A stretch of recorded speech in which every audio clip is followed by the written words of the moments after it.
नमस्कार। बहुत सारे बच्चों की डिमांड थी कि सर ये 40% का रूल एक बार शॉर्ट में क्लियर कर दें। तो मैं बता दूं आपको 2021 के शिक्षा विभाग के नियम संशोधन जो पिछली कांग्रेस सरकार द्वारा किया गया था, उसके तहत ये संशोधन किया गया कि आपके आरपीएससी के जो भी पेपर होंगे, आरपीएससी के जो भी पेपर होंगे, चाहे आपका फर्स्ट पेपर हो, चाहे आपका सब्जेक्ट का सेकंड पेपर हो, इन दोनों पेपरों में अलग अलग आपको 40% मिनिमम मार्क्स जो हैं वो लाने जरूरी हैं। यदि मान लीजिए आप सब्जेक्ट में 80% लाते हैं लेकिन फर्स्ट पेपर में आप केवल 38% लाते हैं, तो आप इलिजिबल नहीं होंगे।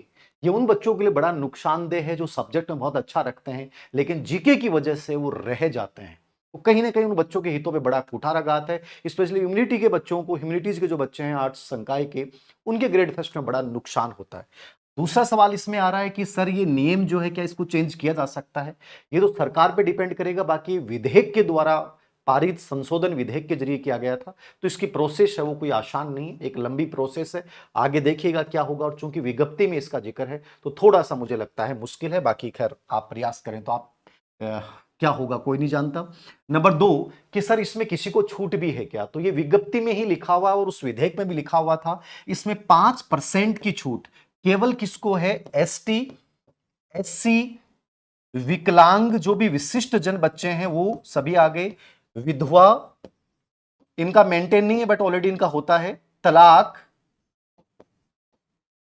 तलाकशुदा और भूतपूर्व जो सैनिक हैं उनके लिए स्पेशली जो है वो ये 5% की छूट है, केवल इन्हीं को छूट है। यानी कि मान लीजिए आप ओबीसी और जनरल से हैं तो दोनों पेपरों में, जैसे मान लीजिए आपका ग्रेड फर्स्ट का सेकंड ग्रेड में भी नियम सेम लागू हो जाएगा, उसी के अकॉर्डिंग निकाल लीजिएगा। ग्रेड फर्स्ट में 75% होते हैं तो आपको मिनिमम जो है वो 30% आपके सही होने चाहिए, ठीक है। और मार्क्स आपके आने चाहिए मिनिमम 60। और जैसे ये कैटेगरियां हैं तो इनके 27% सही होने चाहिए, 26 पॉइंट समथिंग है, लेकिन वो 26 26.5% होते नहीं है, तो 27% सही होने चाहिए, यानी 52.5। ये जो है इनके मार्क्स जो है वो आने क्या है जरूरी हैं।